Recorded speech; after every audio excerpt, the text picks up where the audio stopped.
大细粒喙石啊落到规涂骹有的所在。将近1层楼高的空，这款的情景又搁出现伫高雄美浓吉永里的农田附近的住户讲有够旱。最近废弃物过来了，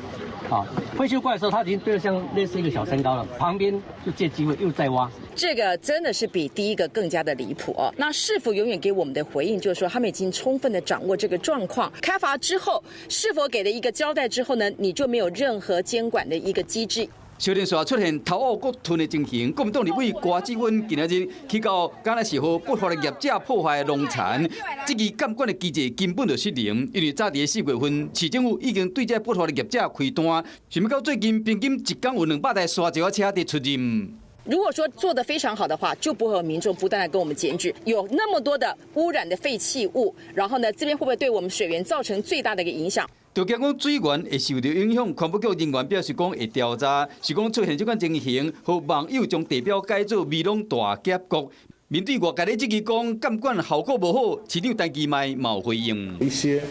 是地主买地之后，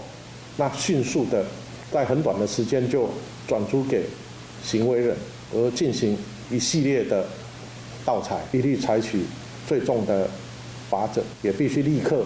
通知检方。除了针对现行土石采处罚，干那行政法无刑事法，嘛讲前列刑责以外，市政府经法局嘛表示讲，会展开行动，袂好不法之徒继续迫害国土。